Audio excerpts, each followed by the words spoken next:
right. Welcome back to the podcast. Very excited for this episode. Been looking forward to it. Today we have a very, very special guest. Go ahead and introduce yourself. Hi, my name is Ira Green, and I come from Italy, and I'm a singer. I took part at The Voice 2015, and now we're in 2022. Nice. That's a long time. So Very long time, I'm yeah. just a singer. That's it. How are you doing today? I'm fine. A little bit tired. It's a long day in the studio, but it's music, so it's okay for me.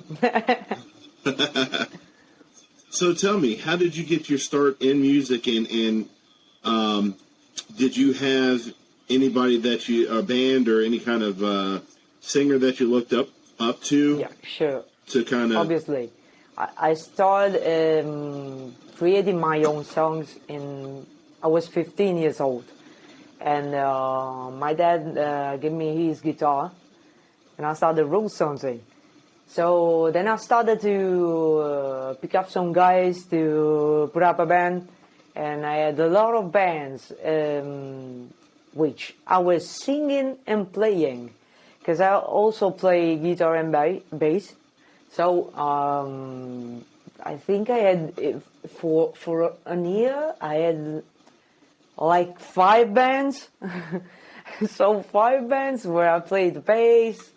I had a tribute band to Lenny Kravitz where I played bass, and the rest I was singing. So I had a lot of experience in clubs, and I love bands like Pantera, Led Zeppelin, the more classic ones.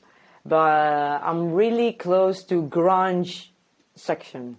I love grunge so much, and it's part of my life, it's part of my mentality. So I think it's the most close. I'm more close to this kind of style, in my opinion. I think, I don't know. One of my inspiration as singers, I think. There are only 2, I think. First one, Freddie Mercury. Obviously, is the best for me and all the world, I think. And Lynn Starley from Alice in Chains. Okay. Very good choices. Yeah, very good choices. 2 totally different, but I love that. But they're even though they're different, they're special in their own unique ways, as far as how they sing and the type of music that they also they both dead. So, they have a lot in common. This is true. So, as far as your career going up to where you are now, can you tell me a little bit about that and what the journey was like? The journey was a little bit tough. Because, in TV shows, TV reality is not worth it. There's no reality in that. So you have to face some kind of things that you know as an adult. But when you're in TV, there's something magic about it that you forget about yourself, about your attitude. So you have to kind of recreate yourself. You have to calibrate yourself. You have to be more quiet, because there's a lot of going. So everything goes fast. I think that changed me a lot, because I was really close. I was a really introvert person. And now I can say that I'm a little bit more myself. I had a tough time with bully at school. Then I became a bully. I know, shame on me. But then I think I changed a lot from there, and I like the person that I'm now. As I do music as I am now. So I feel better. That's it. And I've seen some of the covers that you've done for your Instagram page. Yep. Wow. Thank you. I mean, you have an amazing voice, that is for sure. Thank you. Really, thank you, Joshua. Absolutely, absolutely. So, in the band that you're in now, what is it like, or what was it like during COVID and up to where you are now? Did it make it harder? Sure, it make it harder, because I didn't have time to go to the studio. I have 2 studios. This one, it's in my home, so okay.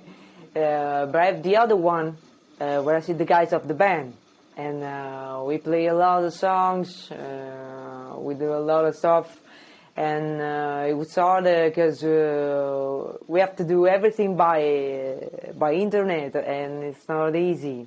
It's not easy because I came out with my second album in November, just before the COVID pop in. That's totally there. There was such a lucky thing, and we had to do all these kind of things all around the album, only by computer.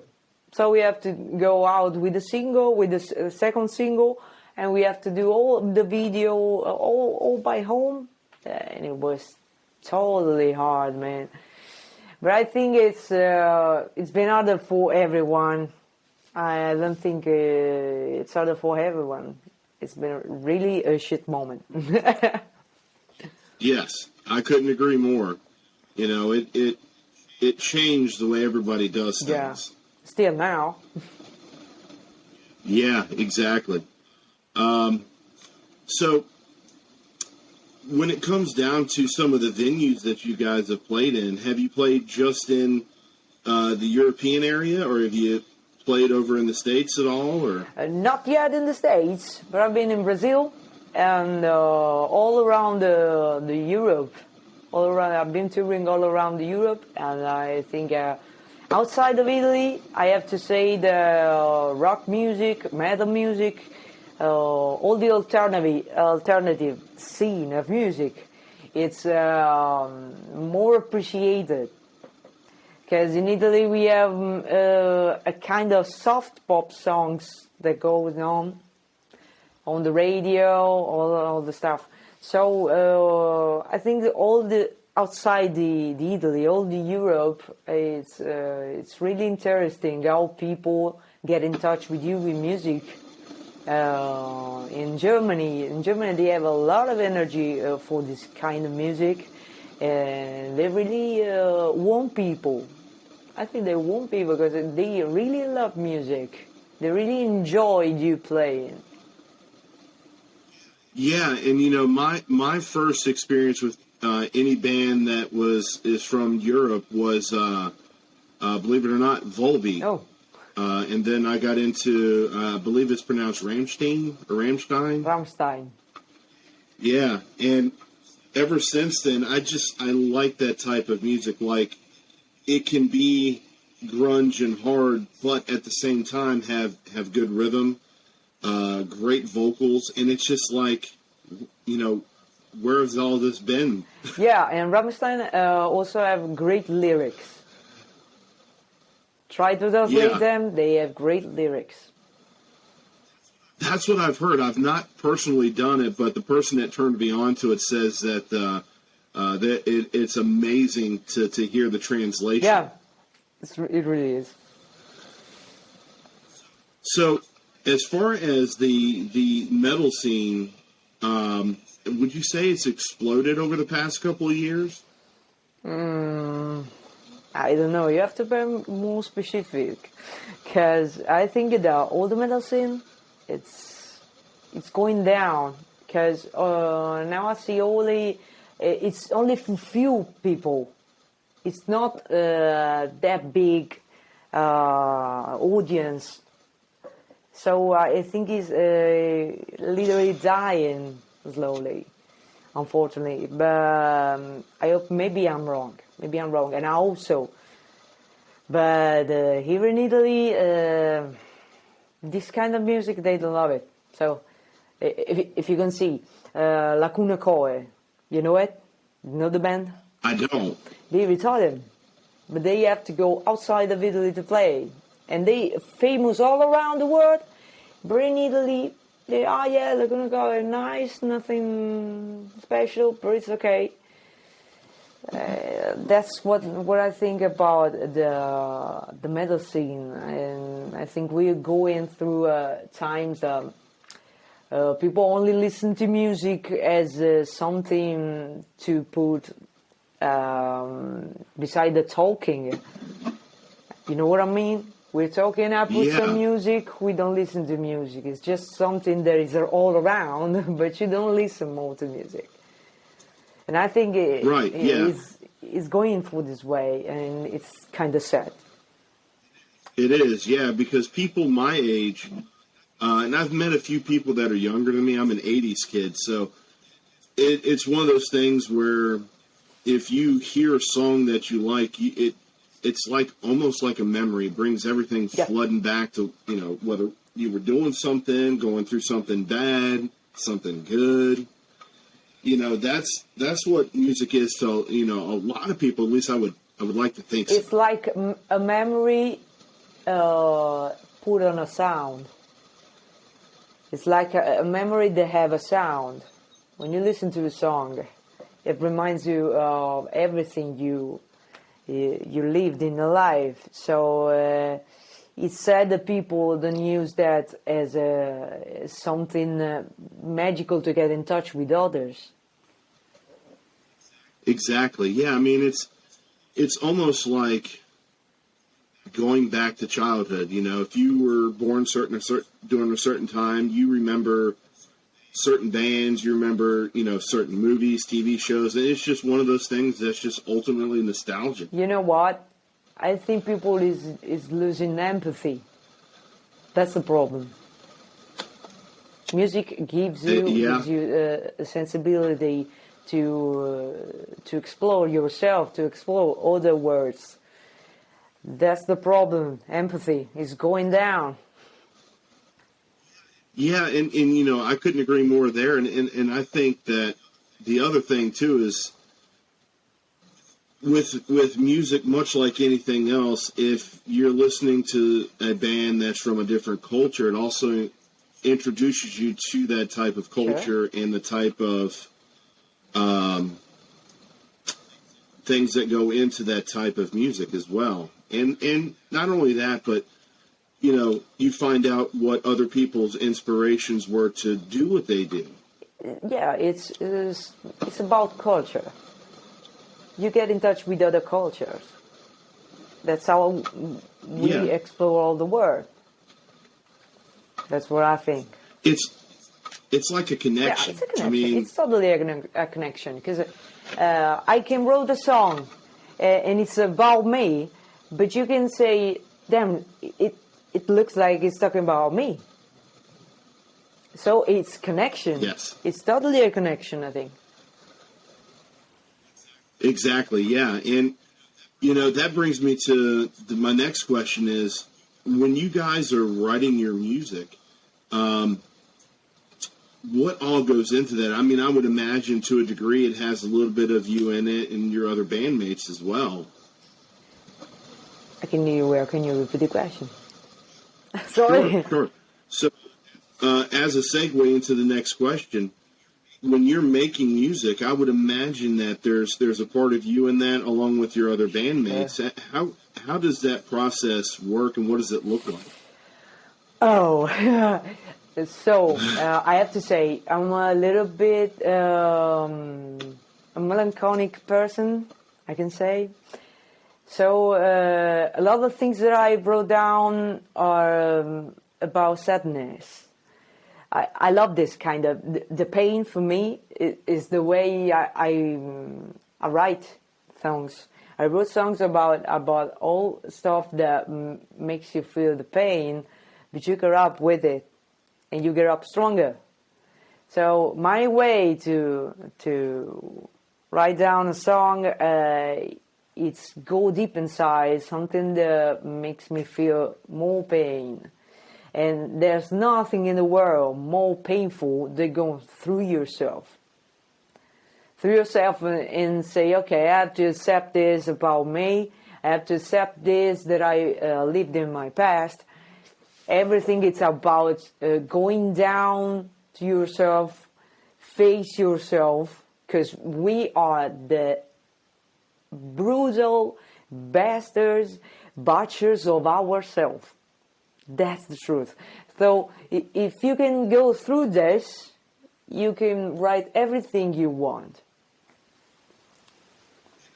And I would imagine it's like most things where it's an outlet. So not only are you making good music, but you're also getting things that are bothering you out. Sure. It's like something that you... I'm a rage person. That's why I call it Ira. Ira, in Italian, it's rage. It's one of the sins. It's one of the deadly sins. It's rage. I'm a rage person, totally a rage person. And I think that's the way I came out with this. I let it all out only by music, only with music. So that's my kind of my process to get to a song. But mostly I always write down something and I throw it out because I always hate what I create. I do it a lot of times until I'm not convinced that okay, that's a good stuff. I can do with that. So, where do you see the band in the next, 5, maybe 10 years? I don't know, because I have first to see how it goes, all the music scene. That's the problem. You cannot make prediction with this kind of stuff, especially in this historic moment, because we live in an historic moment. So I don't know, because a lot of things are not, lights are not on the music right now. Let's figure it out. That's it. I can say in Italy for me, there's no light on music, so people are not interested maybe too much right now to the music. But I have to say I'm lucky because I have a lot of supporters, a lot of fans that supported me even in the lockdowns. And it was a cool thing because I'm a totally independent artist. So I'm totally happy that there are still people that are going through music in a special way. Yeah, and I think that's the other thing that connects people to music, or I would like to think it does, is that it connects us to our fellow man, whether you can relate to them or not. Sure, that's true. That's totally true. I think the art in all the kind of arts, that's what make people connections. That's what I think. So maybe you're a painter, maybe you're a musician, maybe you do something else. I don't know, whatever. But I think we're losing day by day all these connections. Yeah, and the whole lockdown thing didn't help any. And then, with the way things are now, it's you like to think that things would get back to whatever normal was, but it's going to hurt future generations, unfortunately. But I'd like to think that there are certain nostalgic things that will bring us back together ultimately. Yeah, but that's a hope from you, from me. We're both from the 80s. I'm 18 from 89. I'm 33 years old. So I think this is the kind of desire of our generation. The now generation, I think they live day by day, but without any interest in nothing. That's what I think. Yeah. In nothing. And, it shows in a lot of the things that are going on, people just not respecting other people, whether you like their values or not. Yeah, I totally agree with this. They all became doctors, influencers, they all everything. So they are nothing, technically. It's a paradox, but it is the way it is. That is very true. Yeah, I mean, it's not only like a work ethic kind of thing or just a ethic in general, but times are changing. I mean, nothing is like it was when you or I were kids or even teenagers. It's different. It kind of makes you sad in a way. We had to fight for some kind of things. They have too many things too easily. That's the problem. They get everything easily. I had my first phone at 18 years old. They got it 15. I got my first car at 20 years old. So that's it. Yeah, we were made to work for the things that we had. Yeah. And if you couldn't afford it, you don't have it. Right, that's right. That's totally right. You cannot afford it, you don't have it. That's the mentality. Our parents, just that, they teach us this. Okay, you want this, you have to earn it. Now it's not like that. Yeah, and not only does that teach you to take care of everything, but it teaches you hard work. So for people that are in the type of industry that you are, it teaches you that just to be patient, things will come. Yes, I'm totally into this kind of mentality. That's it. And that's one of the things I like about musicians is you only see them, for the most part, at the top of their success, but you don't see the road that they take to get there and how hard it is. By now, I think for a lot of artists of today, it's kind of easy. Because you don't have to sell albums right now. You just have to be on TikTok. Just put your music there. Pum! You get the stars. now there's not all the process, all the things that you have to do to get in touch with the great audience. Now it's just about socials. Once a singer, have to do the singer. Just the singer, writing songs, playing some music. Now the singer have to do everything on socials, have to be a manager of himself, have to be everything, have to be the singer and the staff. Exactly, yeah, and it's almost like that type of ethic is dying if it's not dead already. I think it's totally dead. It's in coma. Yeah. That's not quietly happy. But getting back to you and the journey that you took, I mean, it doesn't sound like it was easy, but when it's a passion, you're not really working.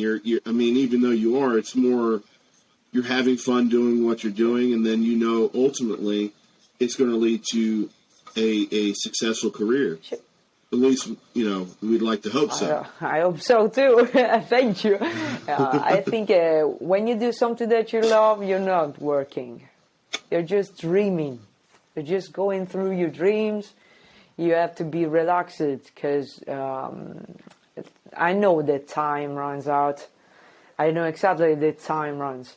But you cannot run faster than time. So you have to be patient. You have to be calm, calculating all the things, do your stuff, do your things, write the songs that you feel, not the songs that you want them to feel. if you feel the song, they can feel it. So it's the same thing.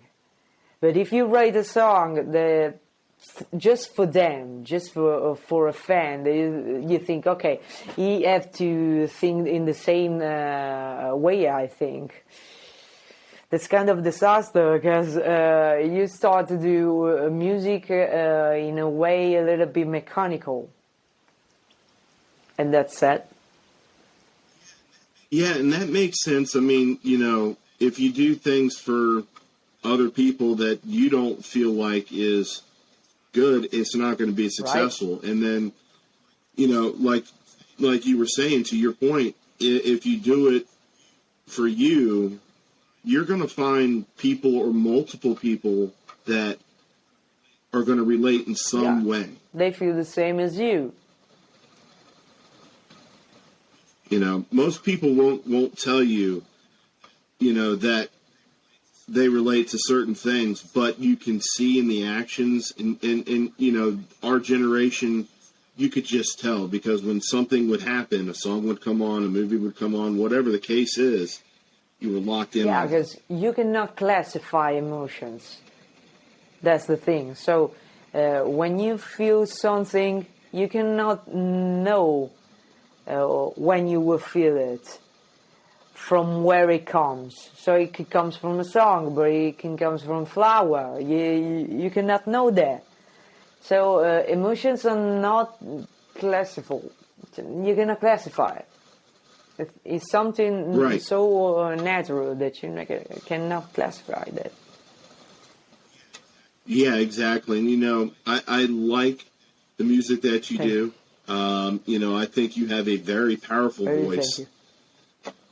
You know, and you only want the best for everyone, you know, so I wish you all success. It sounds like that even though things are a little bit harder, or were harder during the lockdowns and things of that nature, that you didn't give up the passion to do what you love. No, I cannot give up. Music saved my life. I will not be there. I know how many times you heard this phrase, oh, music saved my life. Music actually saved my life.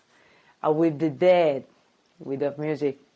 I would totally be dead, because I had a tough life, a really tough life, not an easy childhood, not an easy teenage time. So I had to do for music what she done for me.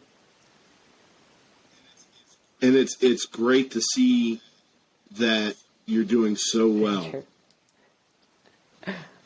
And, you know, I look forward to see what comes next. You know, hopefully. Maybe you're live in the USA. Right? There you go. I mean, you know, I just like to see people succeed, no matter where you're from, because that's all anybody wants, is to not only find that next great thing, but to be great themselves in their own way. Everyone wants to be on the top. That's it. We're missing that too in society, I think. You know, everybody's fighting for that top spot. Nobody wants to work or do the work to get there. Everybody wants the easy way. I totally agree with this. So, what do you have coming up in the next couple of months? I'm working on my third album. My third album will be totally in Italian language. But, I don't know, maybe I'll do a split.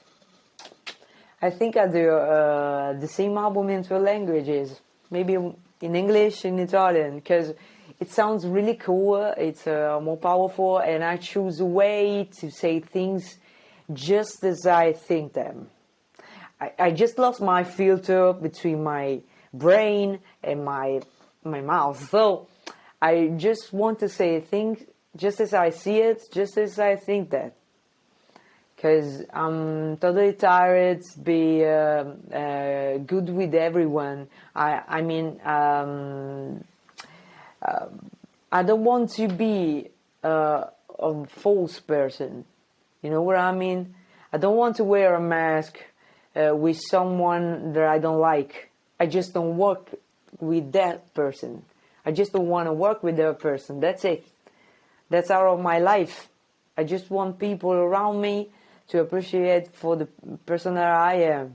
I had a lot of people that was around me just to get something, just because they want something from me. So you have to be careful for the people that you choose around a project, because a lot of people support you just to get something from you, and I don't want that. So I've got one last question for you before we go. If you had the opportunity to record a song with any artist, living or past, who would that be? Freddie Mercury. No doubt about it. Totally no doubt about it. I'm in love with that man. I love that choice. I love it. Well, listen, I want to thank you for taking time out of your busy afternoon. I know there's a decent-sized time difference between us, so I appreciate that a lot. I look forward to see what is next to come for you, and I wish you nothing but the best success in your future. Thank you, Joshua. I'm very happy to be here tonight. Tonight in my country. Right? This evening for you. But, it is. Yep, just after 5:30, almost 5:30. I'm going to bed right now. Well, I appreciate it, and hopefully when you're done with the project, maybe we could link back up and do another episode. It would be really cool. I'm in. Definitely. I appreciate it a lot, and I hope you have a good rest of the night, and I'll shoot you a message once I get everything edited and uploaded and when it's going to post. Thank you. Thank you very much. To be here with me tonight. Absolutely.